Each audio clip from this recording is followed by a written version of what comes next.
نشیمن قصر سلطانی کے گنبد پر تو شاہی ہے بسیرا کر پہاڑوں کی چٹانوں میں۔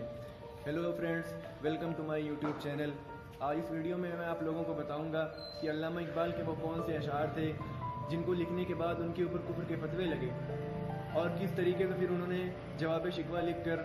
جو ہے دنیا کو جواب دیا۔ سب سے پہلے میں آپ کو بتا دوں جو انہوں نے اشعار لکھے تھے وہ اس نظم کا عنوان کیا تھا دوستو؟ اس نظم کا عنوان تھا شکوہ، اور اس میں علامہ اقبال نے اللہ تعالیٰ سے شکایت کی تھی کو عام لوگوں نے اپنے نظریے سے سمجھا، اس کو غلط سمجھا، اور جب علامہ اقبال نے شکوہ لکھا تو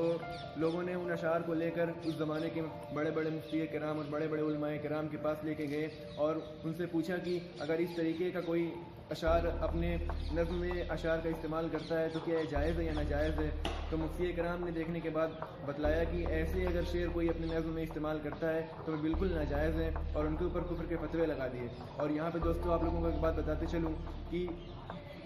جب وہ لوگ پوچھنے گئے علماء کرام سے کہ یہ شعر کیسا ہے، تو وہاں پہ علامہ اقبال کا انہوں نے نام نہیں لیا، کیونکہ علامہ اقبال اس زمانے کے بہت ہی معروف اور مشہور شاعر تھے۔ اگر ان کا نام لیتے تو مفتی کرام اور علماء کرام اپنے فتوے دینے میں کچھ بدل کر دیتے، تو اس لیے وہاں پہ لوگوں نے دوستوں ان کا نام نہیں لیا۔ تو دوستوں میں آپ کو بتا رہا ہوں وہ کون سے اشعار تھے،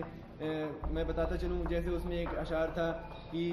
تو عام لوگوں نے اس کو بالکل غلط سمجھ لیا کہ جو ہے علامہ اقبال اللہ تعالیٰ کو ڈائریکٹ چیلنج کر، تو عام لوگوں نے اس کو بالکل غلط سمجھ لیا کہ جو ہے علامہ اقبال اللہ تعالیٰ کو ڈائریکٹ چیلنج کر۔ اور دوسرا ایک شعر تھا دوستو، ہم سے یہ گلہ ہے کہ ہم وفادار نہیں تو بھی تو دلدار نہیں۔ ایسے علامہ اقبال نے اپنے شعر میں اللہ تعالیٰ سے شکایت کی کہ ہم سے تو گلہ کرتا ہے کہ ہم تیری عبادت نہیں کرتے، تجھ سے جو وفاداری نہیں کرتے، تو ہمیں آج بے وفا کہہ رہا ہے تو ہم بھی تجھ سے یہ گلہ کرتے ہیں کہ تو بھی تو اپنی بے وفائی ہم سے دکھا رہا ہے۔ اور ایک تیسرا شعر تھا دوستو جس میں علامہ اقبال نے لکھا کہ کبھی اپنوں سے کبھی غیروں سے شناسائی ہے، کبھی اپنوں سے کبھی غیروں سے شناسائی ہے، بات کہنے کی نہیں تو بھی تو ہرجائی ہے۔ علامہ اقبال نے جو ہے اس میں لفظ ہرجائی استعمال کیا، جس سے عام لوگوں کو بہت ہی تکلیف ہوئی کہ اللہ تعالیٰ کو علامہ اقبال نے کیسے ہرجائی کہا، اور اس سے لوگوں کے دلوں کو بہت تکلیف پہنچی، اور اسی لیے وہ علماء کرام کے پاس بار بار اس شعر کو لے کے گئے اور ان کے اوپر جو ہے طرح طرح سے الزامات لگائے گئے کہ یہ کفر کافر ہو گیا ہے۔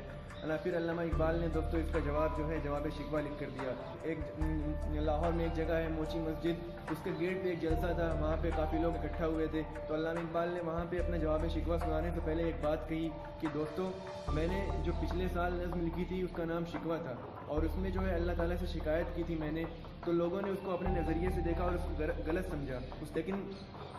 اگر یہ اللہ کے یہاں قبول نہیں ہوا ہوتا، میرا شکوہ مقبول نہیں ہوا ہوتا، تو اس کی تعریف کے خطوط میرے پاس آج نہیں آتے۔ آج لگ بھگ 1000 سے زیادہ خطوط اس کی تعریف کے میرے پاس آ چکے ہیں۔ اس سے یہی ظاہر ہوتا ہے کہ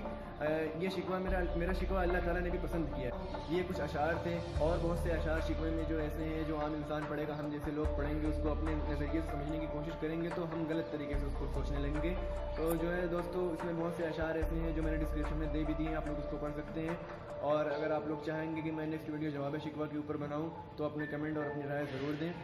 اب تک کے لیے اتنا ہی۔